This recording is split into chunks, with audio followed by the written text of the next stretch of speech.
oina tawdre ngasidi comment oina hangane mayam pulgi comment pirakpa singdo loipun makti hanbadi ngamoi maramakti ki khara khalaga handoine comment se mai comment se mamangi hanagi fast video hobodagi khara doi maraktai khara laura ga tarokko comment tarokkan fast is ai harego emina harego chak yam chahe kakase mase sakti chai ado masade sungoi noide sak sari ba mayam se karun chalu du khangde noi badi noide tum lei ma changni du second is na se punsirol magi comments na thaibong se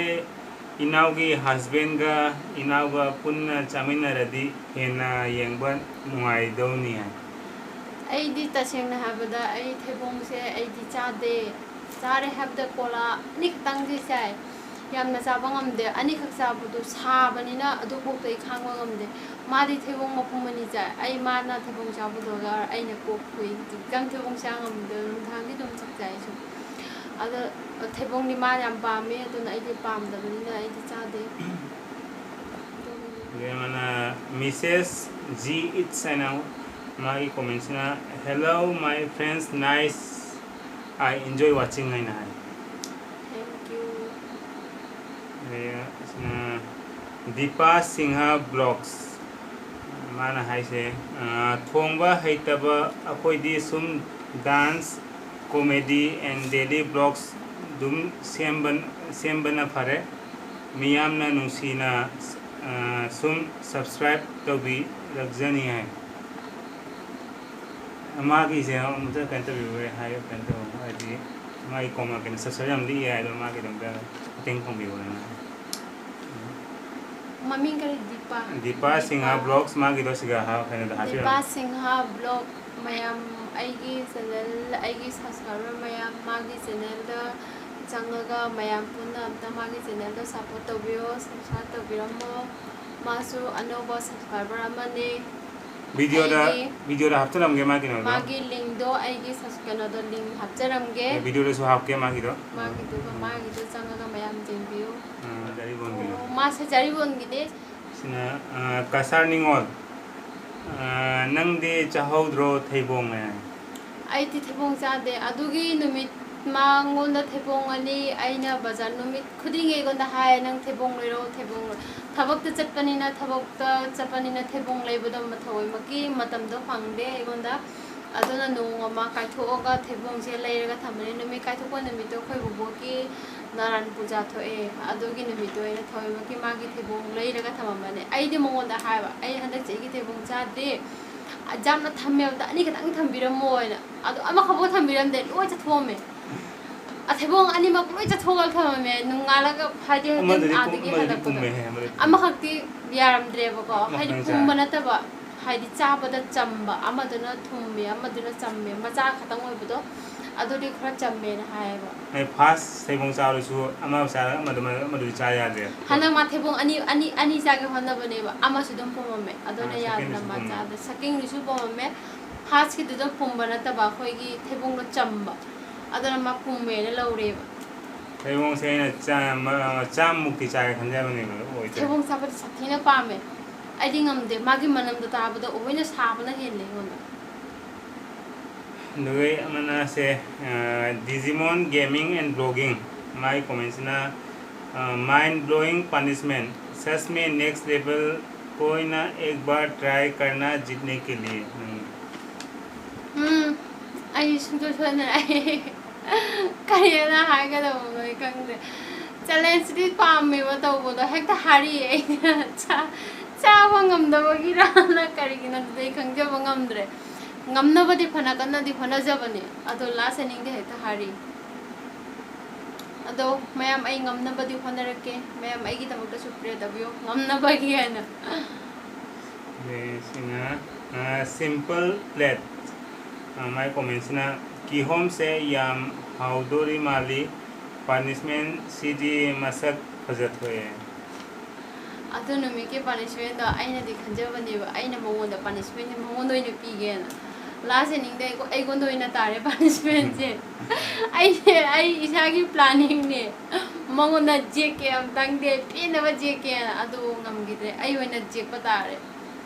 adu nong manda natra nong de mayam sukto shodina I mangona je kani adu mayam jimina siko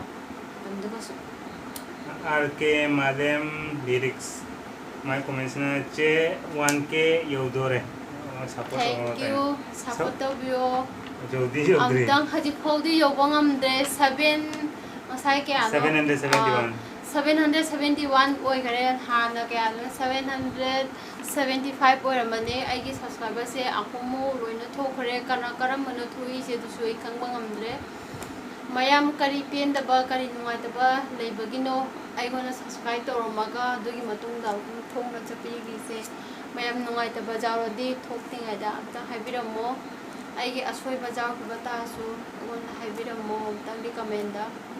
samaina leiramaga thoki base nungdi nungai de gonda de hoje sarina hona jabani matam sang da banani mayam gi pen na ba hona ba ngamde mayam gi mabun se pelaning badi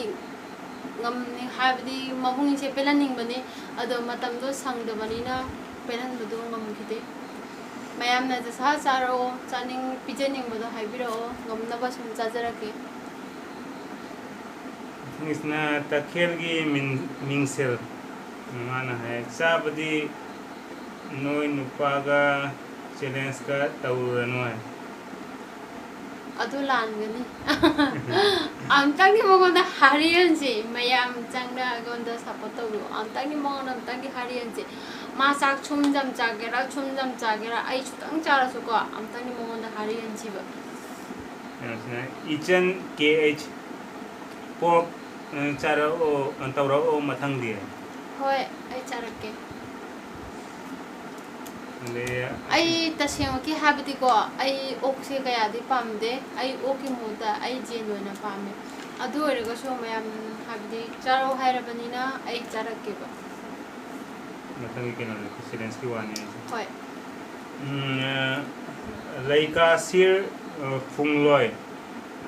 Magi ha comments na diptik khusang se mai thoble he yam nungai mathang da su channel tauba video upload taubiu taurake ma'am support taubiu ai video upload taurake sujo bhedra mayam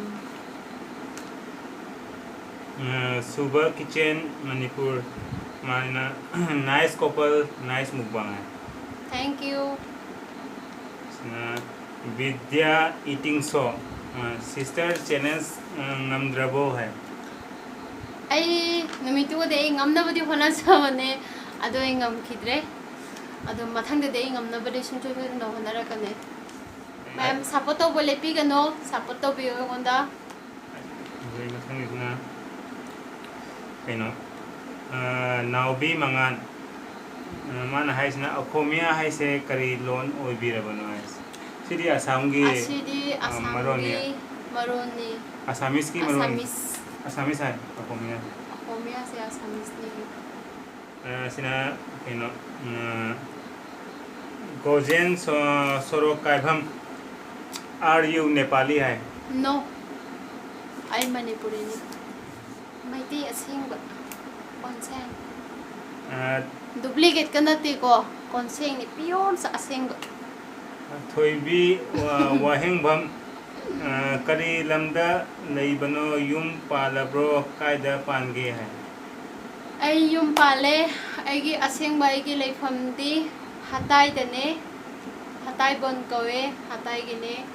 ado ai hoji jom pando pham di ai silchar bena kan de patu da yum pale hajik leibana Guwahati da lejari aigi family ga punna family habdi maga minakan di patu hai se kinone la Lathipur kuman 12 wang magini mai hatai bon haisna pathakan di rongi district Karingas pathakan di rongi aduga sina atua rohi na Sabadi yam chai noi di sumoi noi rakte noi wa yade ai noi ba pam de sing ha ai aseng na da aha ham da YouTube ki video sem bala sathi na wai jaha jaha chabudo YouTube ki video sem loraga ai leba noma video semaga next adugi mathangi nungalaga sakchade din nama chachade nungdang da video semadi mathangi nungalaga sakchara duga thangi sina hane de gi chak mayamna habidi ayum din da chak charaga nungalaga nungdang da video semadai nungalaga sakchaba ngamde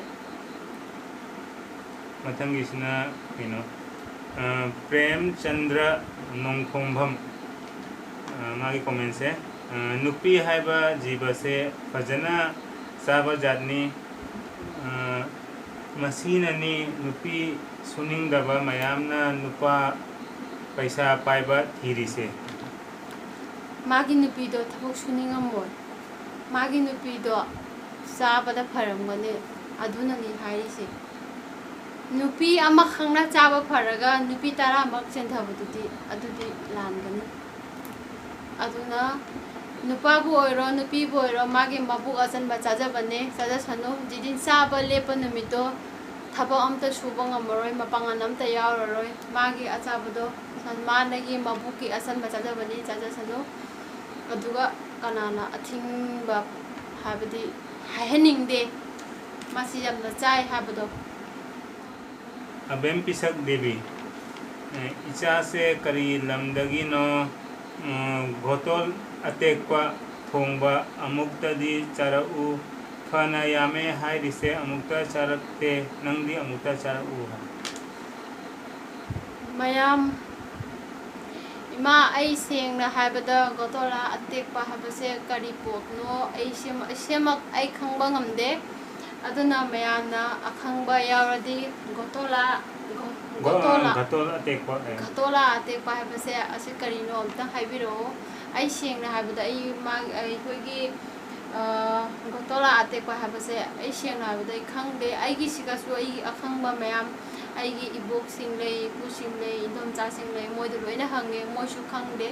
aduna ai khangaba tade sundu soda charakani to mayam akhangba yauradi amta haibiro oigonda sina RK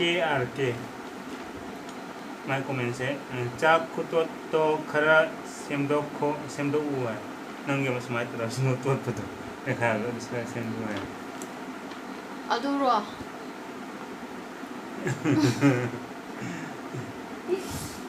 hoy semdok jage dugai sina last ni ko sina haiba santosh thaudam mayang lo nang nupa se nate ai mete ni mete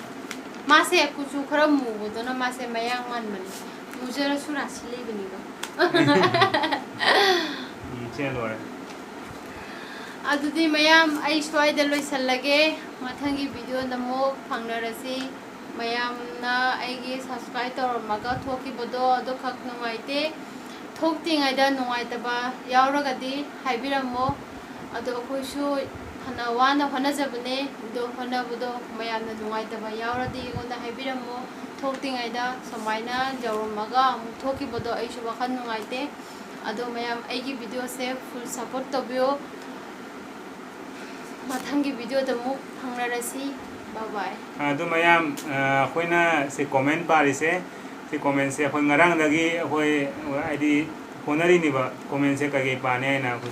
no te manam na pisat laga si che sini se ps ani sini ngarang de irei ni comment se ngarang de iraga ngasi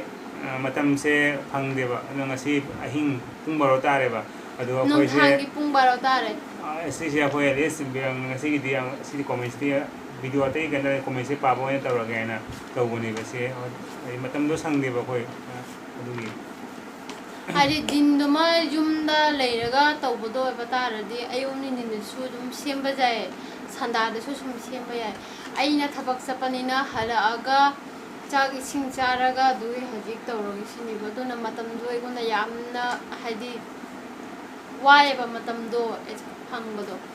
dogini dona matam sangba ai sum tawjarake mayamna jasa pijaningba hainingba thokting थोकदबो ओइरसु मयाम एगोन अमतंग हाइबिरमो करीदा नुंगाइतना तौबनो दोइसु खंबो ngamde adu khaktang di nungaite la maga leiramaga phatlau thokibudo dogi thoktingeda mayam egonda haibiramo thokodabo oirabasu adu mayam mathangi video damo phangnarasi saisiga ilosinderagi nunthangi pung 12:30 hendore pung 12:30 tare